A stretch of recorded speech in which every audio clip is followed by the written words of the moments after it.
ეს არის ყველაზე მარტივი საშუალება გააგებინო მეზობლებს, რომ ყველაფერი კარგად მიგდეს.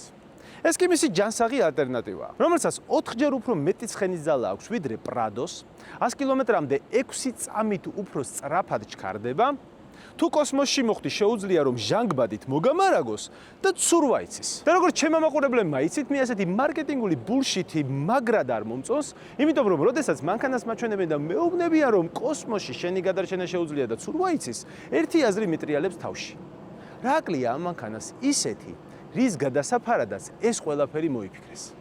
პირველ რიგში სანამ ამ მანქანის განხილვას დავიწყებთ, მინდა ვთქვა, რომ ჟანგბადის გენერატორი ამ მანქანას არ აქვს და არც ცურვა არ იცის, იმიტომ რომ ეგ არის მხოლოდ ჩინური ბაზრისთვის შექმნილ ვერსიებში, გაცილებით უფრო ძვირი ღირს და ჯერჯერობით ევროპაში არ გვაქვს, თუმცა ამბობენ რომ იქნება. მაგრამ ბევრი საინტერესო რაღაცა ამასაც აქვს. მაგალითად, ტანკივით შეუძლია შემოტრიალება, დრიფტ მოუდი აქვს ამ 3 ტონიან საქონელს და რაც ყველაზე მნიშვნელოვანია, $50,000 შეგიძლია მისი ყიდვა. 57-ად, მაგრამ წინასწარი შეკვეთით არის 50,000. ეს არის Jetour G700 გაია, რომელიც Jetour-მა შექმნა Land Cruiser 300-ის კონკურენტად.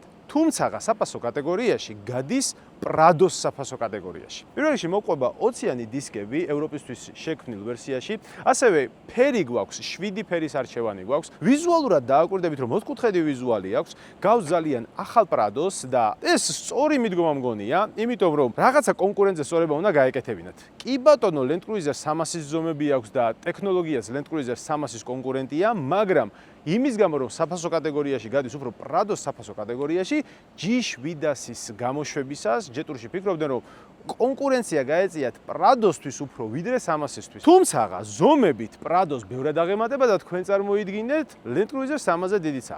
ამ მანქანის სიგრძე არის 5 მეტრი და 2 მიათედი, ანუ 5 მეტრი და 20 სანტიმეტრი, სიგანი არის 2 მეტრი და 5 სანტიმეტრი. თუმცა ზომები მხოლოდ დადებითი არაა, აქ უარყოფითი მხარეც გვაქვს რა. ეს მანქანა 3 ტონიდან და 60-დან 3 ტონიდან და 200 კილომდეა, რაც საკმაოდ ბევრია თუ გავითვალისწინებთ რომ Land Cruiser 300 2 ტონა ნახევარია და 500 კილო ძალიან ბევრია ავტომობილებში და ეს განსაკუთრებით ოფროუდშია პრობლემა, მაგას მოგვიანებით გეტყვით, როდესაც ოფროუდ ტესტზე გადავალთ და კი ბატონო ოფროუდ ტესტიც გვექნება ამ ვიდეოში. მანამდე კი მოდი ვიზუალს გავუყვეთ რა. აქ გვაქვს კამერა წინ Jetour-ის ლოგოში ჩასმული. ამ განათებულ ლოგოებს ვერ გადაეჩვენენ, რაც მე ძალიან არ მოწონს. ლოგო არ უნდა ანათებდეს რა, მანქანაზე ლოგო უნდა იყოს ესე სადად, აქ დატანილი და თავის საქმეს უნდა აკეთებდეს. ასევე აქ გვაქვს აი ეს რადარი, რომელიც არის ავტომატური კრუიზ კონტროლისთვის, ანუ წინა მანქანას რომ იყვეს, ხაზებში დარჩეს და ასე შემდეგ, აქედან აკეთებს ამ ყველაფერს. ეს ფერი ამ მანქანას ძალიან უხდება, ეს შავი დეტალები ამ სტაფილოს ფერს აკვდება, კარგად არის გაკეთებული. ასევე აქ შეამჩნევდით ალბათ რომ საფეხური არ აქვს ამ ხელა მანქანას. და ძალიან ლოგიკური კითხვაა, რატო არ აქვს? აქვს, როდესაც კარს გააღებ, გამოდის და შეგიძლია ესე ახვიდე და ჩაჯდე რა. ასევე კარგია რომ იკეცება, იმიტომ რომ ოფროუდში როდესაც გადახვალ ეს საფეხური, რომელიც არ იკეცება ხოლმე, ძირითადად პრობლემაა ქვას და რაღაცებს წამოედება და ფუჭდება, ამიტომ შეგნით რომ შედის მეტ სივრცეს გაძლევს ოფროუდში ქვებში სიარულისთვის და ეს ძალიან კარგია. სათადარიგო საბურავი უკნიდან აქვს ამ მანქანას მიმაგრებული, Land Cruiser 300 ქვემოდან აქვს და ეს ბევრად უფრო კომფორტული და სწორი გადაწყვეტილებაა ვიდრე ქვემოდან საბურავის გაშვება. პირველ რიგში იმიტომ რომ ბევრად უფრო პრაქტიკულია თუ საბურავი დაგეშვა აქედან მოხსნა, მეორე იმიტომ რომ უხდება ჩემი აზრით და მესამე იმიტომ რომ ამ მანქანას აქვს ტექნოლოგიები, რომლისთვისაც ადგილი ჭირდება დაბლა და აქ რომ უკან გაგეშვა საბურავი, აქ აღარ დარჩებოდა ადგილი იმ ტექნოლოგიებისთვის, რაზეც მოგვიანებით ველაპარაკებ და ეს არის მისი ჰიბრიდული სისტემა. მოდი რადგან ჰიბრიდულ სისტემაზე გადავედით, ბარემ ამ მანქანის აგრეგატორს ჩავხედოთ. ეს არის მისი ძრავი, რომელიც არის 2-დან 2 ტურბინირებული ძრავი და ალბათ ბევრს გაგიჩნდებათ კითხვა რომ 3 ტონა მანქანას 2-დან 2 ძრავი რატო აქვს და სწორიც არის ეგ კითხვა. მაგრამ სანამ პასუხს გავცემ, მანამდე მოდი ვთქვათ, რომ ეს ძრავი გამოიმუშავებს 208 ცხენის ძალას, რაც ასევე ძალიან ცოტა არის. თუმცა პრადოს აქაც იჯობნის, 204 ცხენის ძალა აქვს პრადოს, დიზელზე მაქვს საუბარი, მაგრამ ნუ იმას თორქი აქვს მეტი. თუმცა ეს ძრავი აქ თამადა არა, ის მერიქიფე უფროა. ანუ მისი დანიშნულება ამ ხელა მასის ამოძრავება არ არის. მისი დანიშნულება არის, რომ ძრავებს, რომელიც ამ ხელა მასას ამოძრავებს, მიაწოდოს საწვავი, ანუ ელექტროენერგია. კი ბატონო, ეს მანქანა არის EV ჰიბრიდი, ანუ plug-in ჰიბრიდი, რაც ნიშნავს, რომ მისი გამოყენება შეგიძლია როგორც ელექტრომობილის, ანუ EV-ს, ისევე შიდაწვის ძრავიანი ავტომობილის. ეს პატარა ძრავი კვებავს ელემენტებს, რომელიც თავის მხრივ კვებავს ელექტროძრავებს და ელექტროძრავები ამოძრავებს მერე საბურავებს და შესაბამისად ავტომობილსაც. თუ დატენი ხოლმე სახლში 100 კილომეტრი შეუძლია რომ გაიაროს ქალაქის პირობებში, როგორც წარმოებლები ამბობენ, რაც საკმაოდ კარგი მაჩვენებელია, იმიტომ რომ ფაქტობრივად შეგიძლია სამსახურში დენზე იარო, არ ამგონია ახლა ვინმე სამსახურში 100 კილომეტრზე მეც გადიოდეთ, თუ ოფისში მუშაობთ სადმე და სრულებით საკმარისია. სხვათა შორის ჩინურ ვერსიებს 150 კილომეტრი უწერიათ, ანუ ჩინეთისთვის ყოველთვის უკეთეს უშვებენ ხოლმე, მაგრამ ეს ჩინური ვერსია საქართველოში რომ ჩამოიყვანო, ძალიან არ იქნება აქაურობაზე მორგებული და დაგტანჯავს, ამიტომ ამას მოგიწევს რომ შეეგუო თუ ვინმე ყიდვას აპირებ ამ ავტომობილის. ვიცი ახლა ბევრს გაგიჩნდათ ის კითხვა, რატომ მორჩი ამ მანქანის აგრეგატზე საუბარს. ციფრების გარეშე არ გამორჩენია, მინდოდა რომ ერთად მეთქვა ყველაფერი. ესე იგი, ამ მანქანას აქვს 9-7 ცხენი ზალა, 100 კილომეტრამდე 4.6 წამში ჩქარდება და 100 კილომეტრზე წბავს 8 litrს. იმის გამო რომ ჰიბრიდია ძალიან დაბალი წვა აქვს. თუმცა ერთი რამე უნდა გავითვალისწინოთ. აქვე უნდა ითქვას რომ თუ ეს ჰიბრიდი დაგიჯდა ოფროუდში და ოფროუდზე ხარ წასული, დატვირთვებზე ჩემი აზრით 14-15 litrზეც ავარა, მაგრამ ეხლა ოფროუდში 14-15 litri იმდენად ნორმალური ციფრია, რომ ამაზე ყურადღების გამახვილებაც არ ღირს, მაგრამ მაინც უნდა გითხრათ, იმიტომ რომ ისეთია რა, ბევრს შეიძლება აინტერესებდეს.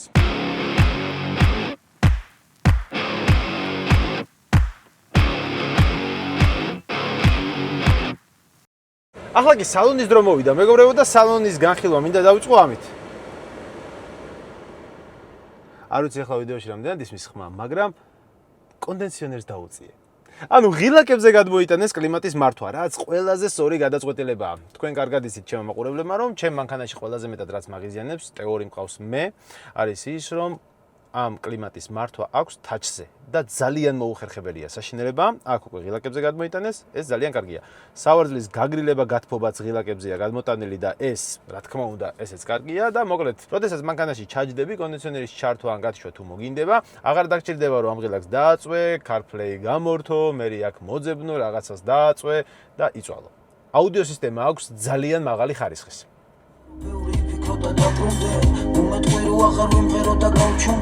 ეს არის ლექსიკონის აუდიო სისტემა, რომელიც ჰარმანის მიერ არის წარმოდგენილი. სხვათა შორის ლექსიკონი ვინმეს ხელწამოსაკრავი კომპანია არ გეგონოთ, 70-იან წლებშია დაფუძნებული ამერიკაში, მერე ჰარმანმა იყიდა 93-ში თუ სწორად მახსოვს და 2014 წელს აუდიო სისტემის გრემიც აქვს მოგებული, ანუ უმაღლესი ხარისხის აუდიო სისტემაა. დანარჩენი ახლა ინტერიერს რაც შეეხება, ეთყობა რომ ჯეტურშიზი ხარ, აქ ეს მონიტორი, მათი ხელწერა, რომელიც ჩემი აზრით ნორმალური ზომისაა, არ ძალიან დიდი, არ ძალიან პატარა. ვისურვებდი რომ კიდევ უფრო პატარა იყოს ცოტათი, იმიტომ რომ თქვენ კარგად იცით მე მონიტორები არ მოწონს. განსაკუთრებით იმ დროს, როდესაც წინ მაქვს ასევე მეორე მონიტორი, სადაც მანქანის ტექნიკური მახასიათებლებია გამოტანილი. აქ ჩვენ ხედავთ სპიდომეტრს, ასევე ვხედავთ რამდენი დაგვრჩა გასავლელი ამ საწვავით, რამდენს გავვლით ამ დამუხტვით, რამდენ პროცენტზე ვართ დამუხტული, ამ წუთას 14%-ია ჩვენი ელემენტები დამუხტული, საათი, საბურავების მაჩვენებელი, ანუ წნევა საბურავებში და მოკლედ ეს დეშბორდი, რასაც ქვია, მაგის ინფორმაცია აქაა გამოტანილი საკმაოდ გრძელ მონიტორზე რა. და აქ კიდე მეორე მონიტორი ცოტა უფრო გადატვირთულია, მე ვისურვებდი რომ უფრო პატარა იყოს რა. თუმცა ნამდვილად ვერაფერს ვიტყვი ვიზუალებზე, ყველაფერი ძალიან კარგად არის გაკეთებული. ეს საჭე შეიძლება ვინმეს გეუცნაუროთ, რადგან ოთხკუთხედია, მაგრამ ხელში ძალიან პრაქტიკულია. ერთადერთი რაც არ მომწონს არის ეს გამჭვირვალე ღილაკები, რომელსაც ორგანულად ვერ ვიტან, შეიძლება ეს ჩემი დამახასიათებელი თვისება და თქვენ მოგწონეთ, მაგრამ რა ის გამჭვირვალე ღილაკი, ანუ ჯერ რას გავს? რა გამჭვირვალე ღილაკი. მეორე, მაგარი არაპრაქტიკულია, როდესაც დააწვევი, ჩაირთო თუ არა, უნდა მივხვდე იმით, რომ განათდება და აი ხელის მოფარება მიწერს ხოლმე, რომ მივხვდე განათდა თუ არა რა. ასე რომ ეს მაინც და მაინც პრაქტიკული არაა და ვიზუალურადაც არ მომწონს და რაღაც აი იცი როგორია? წესით ალმასი უნდა იყოს, ეგეთ გასტას უნდა გიტოვებდეს, მაგრამ ხო ვიცი რომ პლასმასია, ხელით რო შეეხები პლასმასია, რაღაც ფინაჩური პლასმასი და ეგ მაგრა არ მომწონს. ერთი რაღაც გამორჩა კიდე რაც არ მომწონს, ეს არის სათვალის ჩასადები. აი ესეთი ცოტა უცნაური სათვალის ჩასადებია, რომელიც ჩემ მანქანაში უფრო პრაქტიკულია, ვიდრე აქ ვერც ხვდები როგორ უნდა ესე უნდა ჩავდო, აი ესე ხელი ავწიე, ესე უნდა ჩავდო რაღაც. აი თითქოს ჩანს და ვიზუალურად კაია, მაგრამ პრაქტიკაში ის დახურული ჯობია რა, ეს დაუწუნე.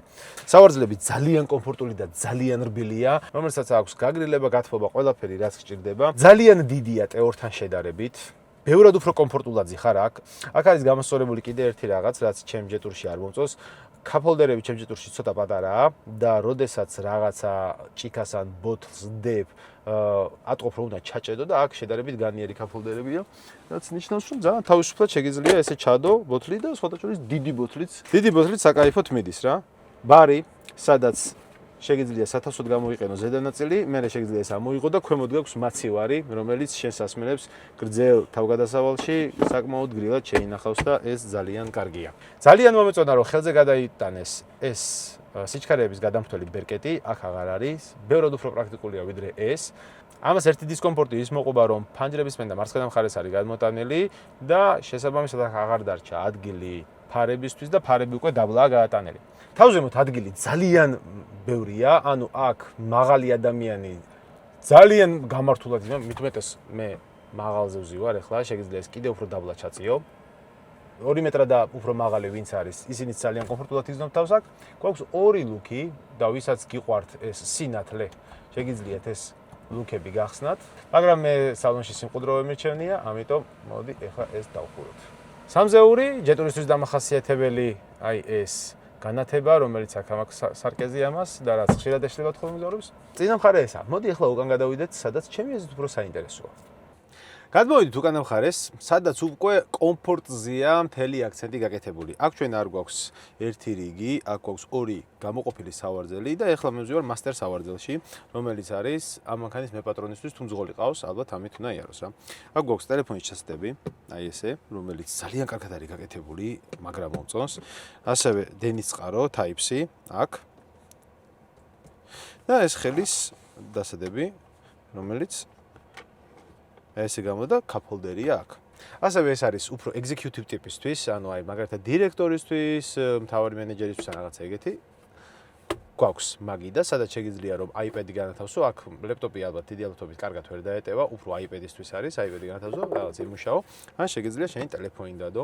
აქ ჩვენ გვაქვს ერთი პატარა ღილაკი, ამ პატარა მონიტორზე, საიდანაც შეგიძლია რომ შენი კლიმატი მართო და რაღაცეები, ამას დააწვევი და ზემოდან ჩამოვა აი ეს მონიტორი, სადაც ეხლა არის X-ი და 0-ი ჩართული, წეგან თამაშობდი.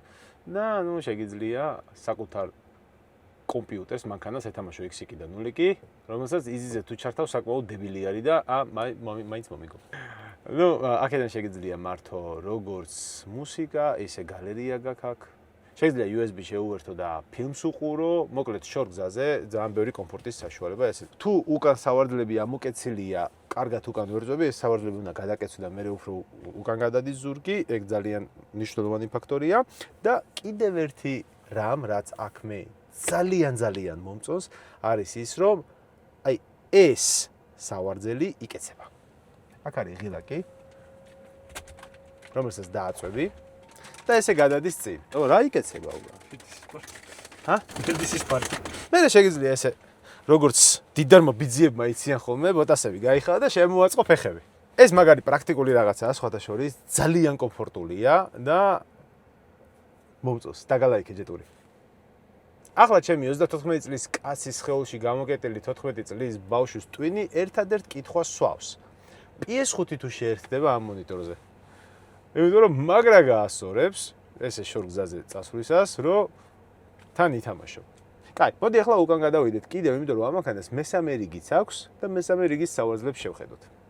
მესამე რიგზე უნდა ვისაუბროთ საბარგულიდან, იმიტომ რომ აქ არის ელექტრონულად კეცვადი სავარძლები. რა თქმა უნდა, მესამე რიგი არის ბავშვებისთვის ხოლმე, ხელით გადმოქაჩვა რაღაცა არაფრის არ გიწევს, ესე გადმოწევ და იმართება უკვე მესამე რიგის სავარძლები, სადაც შეგიძლია განათავსო ბავშვები. მაშინაც კი, როდესაც მესამე რიგის სავარძლებია ამოწეული, უკან ადგილი გაქვს. ვერ ვიტყვი რომ დიდი ადგილი გაქვს ამ შემთხვევაში, მაგრამ ნუ 2 სამგზავრო ჩემოდანს 8 კილოიანს დაატევ. 20 კილოიანს ვერ დაატევ. მაშინ გადაწევა მოგიწევს. ასევე რადგან საბარგულთან ვართ უკვე, მოდი ვისაუბროთ დენის წყაროზე, რომელიც აქ გვაქვს. შეგვიძლია შევაერთოთ ჩვეულებრივად მადუღარა შევაერთოთ, რაღაცა ავადუღოთ, რამე დავტენოთ და ასე შემდეგ. როგორც ჯეტურ ტეორში აქაც გვაქვს საკიდები, რომ ეს პარკი და რაღაცეები ჩამოკიდო რომ ხელებში ესე არ გეჭიროს. ბადე და ხო, აქ გვაქვს კიდევ საბურავის შეცვლისთვის საჭირო სახრახნისები, მანქანის ამწე და მცირე დეტალები, რომელიც აი ეს ავარია თუ მოგივა ეს რომ უნდა ჩაიცვა ღამე თუ გაჩერდი და ასე შემდეგ. აი ეგეთი ბევრი არაფერი არა, მცირედია, მაგრამ ის მცირედია ზუსტად რაც მანქანას სჭირდება. ალბათ დაინახავდით სატენს, რომელიც გამოიყენება იმისთვის, რომ ეს მანქანა დაიტანოს, რადგან ეს არის plug-in ჰიბრიდი, როგორც უკვე გითხარით. მე დიდად დასატენი მანქანები არ მიყვარს იცით, მაგრამ plug-in ჰიბრიდი არის აი სხვა ვიდეოებშიც მithქვამს ეს ბევრგან ყველაზე მისაღები რა ვარიანტი ელექტრომობილის ჩემთვის. კარგი, მოდი ახლა გადავიდეთ უკვე მართვაზე, იმიტომ რომ ამ მანქანას აქვს ძალიან ბევრი უცნაური რეჟიმი, მათ შორის off-road-ის, რომელიც მინდა რომ გაჩვენოთ. ეხლა გადავიდეთ უკვე მართვაში გავტესტოთ და მერე off-road ტესტზე წავიდეთ.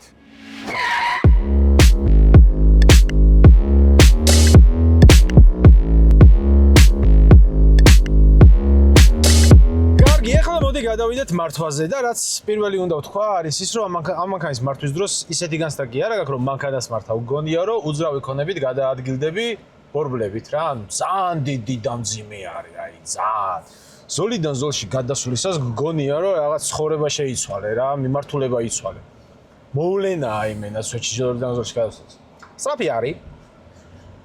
საკმაოდ სწრაფად ჩქარდება. განსაკუთრებით თუ სპორტ მოუდში გადაიყვან, კიდევ უფრო სწრაფი ხდება. ანუ ძალიან მკვირცხლი არის. განსაკუთრებით ამ ხელა მანქანის პირობაზე, ანუ წონას ვერაფერს ვერ უზავ, როდესაც მანევრირებ და როდესაც მანევრირებ, საერთოდ სხვანაირად იქცევა ეს მანქანა.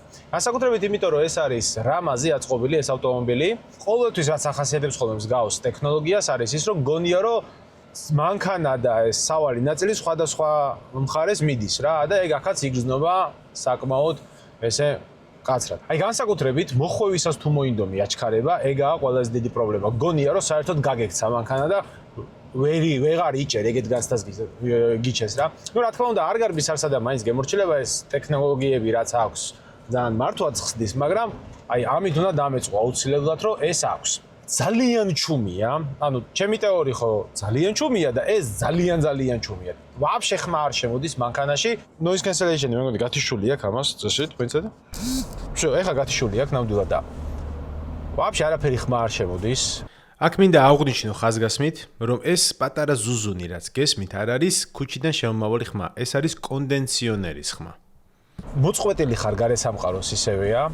თანამედროვე Mercedes-ზე და BMW-ზე ბევრად კარგი ხმის იზოლაცია აქვს, რაც აღსანიშნავია, ნამდვილად Toyota-ზე აღარაფერს აღარ ვამბობ, ახლა Prado-ს ამას არ შევადარებს, სისულელეა რა Prado-ზე ამის შედარება.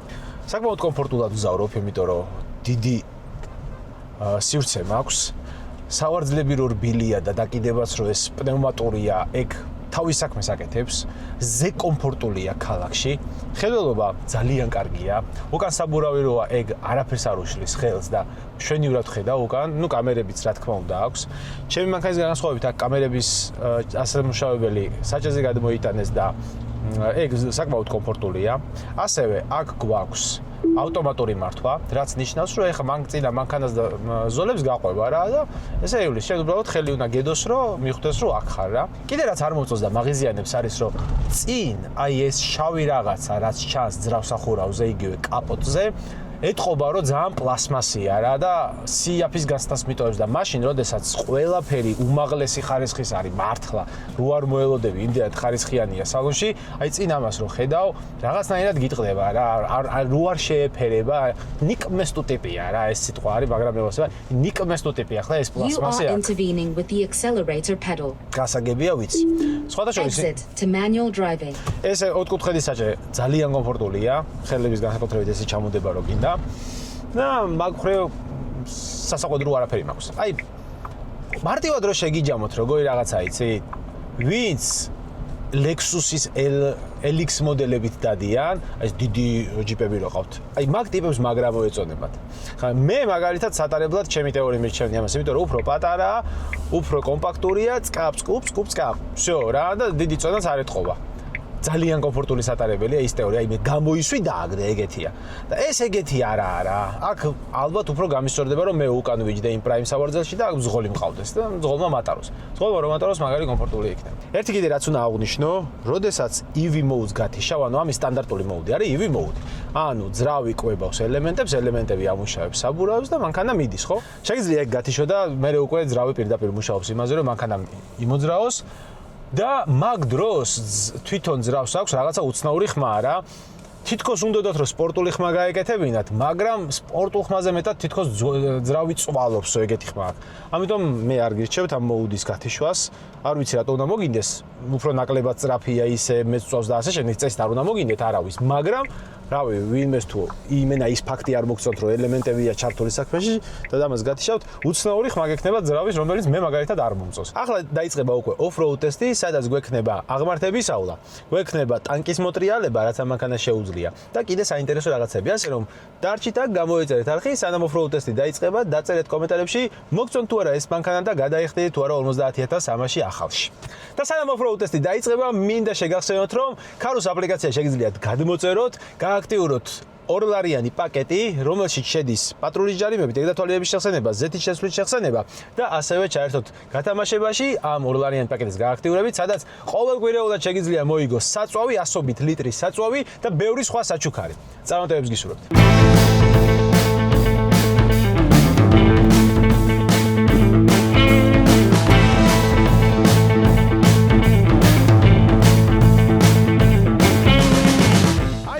მეგობრებო, off-road-ის ტესტზეც, რა თქმა უნდა, პირველ რიგში გავტესტავთ ამ ავტომობილის ლისის დიაგონალებზე, ოღონდ მარტო მარჯვნივ, იმიტომ რომ მარცხნივ ახლა ტყუილად არ ვაკადრებ ამ მანქანას, მარცხნივ ასვლას.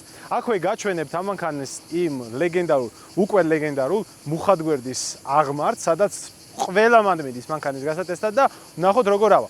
სანამ ტესტს დავიწყებთ, მანამდე მინდა გითხრათ, რომ ამ მანქანას სტანდარტულ მდგომარეობაში კლირენსი აქვს 250 მმ, ხოლო თუ აწევ, რა თქმა უნდა, ეს არის ბალიშებზე და აწევა შეუძლია, თუ აწევ 320-350 მმ-მდეც ადის სიმაღლე, რაც უკვე ძალიან მაღალი კლირენსი არის ასეთი ავტომობილისთვის. შედარებისთვის ვიტყვი, რომ Prado-ს აქვს სტანდარტული 230 კლირენსი, რომელიც არის ფიქსირებული, არსად არ მიდის და სულ ეგ გაქვს და გაქვს რა. კარგი, ეხლა მოდი დავიწყოთ უკვე ტესტი და ნახოთ რა სიზამს. სანამ დავიძრებით, მოდი ვნახოთ რა გვაქვს აქ, რა მოამზადეს ჯეტურში. ესე იგი, აქ ჩვენ გვაქვს 7 რეჟიმი, ეს არის ეკო, ნორმალი, სპორტი, სნოუ, ანუ თოვლი, ტალახი, ქვიშა და როკ, ანუ კლდე. მოუდებზე ეს მანქანა ძალიან იცვლება, როგორც იცვლება ბლოკირება, ისევე იცვლება მისი სიმაღლეები და დაკიდება. აქ არის off-road სისტემის სამართავი ღილაკები, თითქმის ყველა. ბლოკირებები შეგიძლია ჩართო აქედან, რაც ძალიან მარტივია, წინახილის ბლოკირება, უკანახილის ბლოკირება. ასევე სიმაღლის აწევა შეგიძლია აქედან. დავაწექი ახლა და მანქანის სიმაღლე იწევა და რა თქმა უნდა, მოუდების გადართვა არის აქედან, როგორც ჩემს ჯეტურში და დავაყენებ ახლა კლდის modes. ასევე დადაბლება აქვს, რომელიც ავტომატურად ჩაერთო, როდესაც კლდის modes-ზე გადავიყვანე. მე მგონი ახლა უკვე შეგვიძლია რომ დავიძრათ. ხო, აი ერთი რაც კიდე არ მომწონს ამ მანქანაში off-road-ის დროს, აი სულ ეს პარკინგის სისტემა ყვირის რა და ვერ გავაჩუმე ვერაფრით. ალბათ ამის გაჩვენება შეიძლება, არ ამგონია რომ არ შეიძლებოდეს, მაგრამ რატო? აი რატო? წავედით.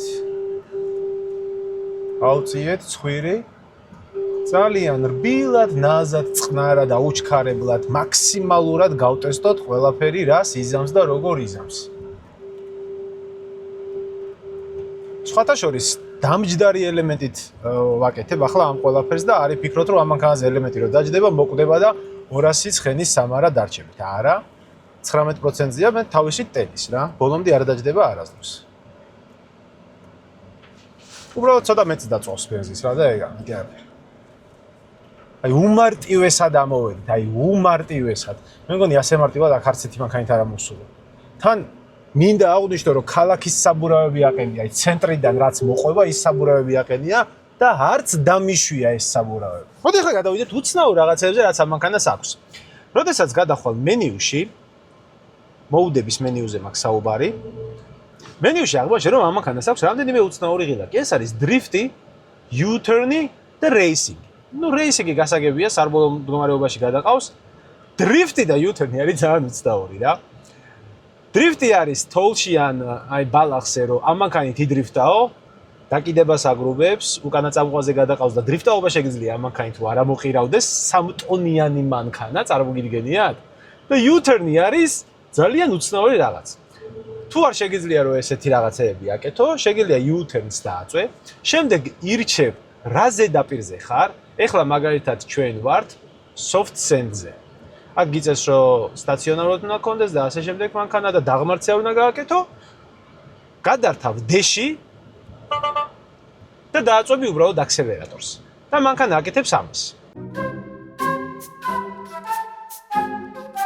დაახლოებით 9 საათი ვეწვალე, მაგრამ ტანკის მოტრიალება ვერაფრით ვერ გავაკეთე. მოკლედ ვერ აკეთებს U-turn-ს. არ ვიცი რატო, არც ვაპირებ დიდად გარკვევას, იმიტომ რომ რაღაც ფუნქციას რომ მაძლევ, თუ ესეთი რთულია გაკეთება, მაშინ არ უნდა მომცე რა. ამიტომ გადავწყვიტე ბოლო ტესტზე. ლეგენდარულ მუხად გვერდის აღმართზე წავსულიყავი. და რა თქმა უნდა, ამის გარეშე ეს ვიდეო უბრალოდ არ გამოვიდოდა, იმიტომ რომ ყველა მეტყოდით რომ რა შეჭამეთ ვენი ივლისის დიაგონალებითო, მიდი აბა ეხლა მუხად გვერდისკენ გატესტეო, აი ყველა რო ტესტავსო რა და ჰოდა მოდი ეხლა გავტესტოთ.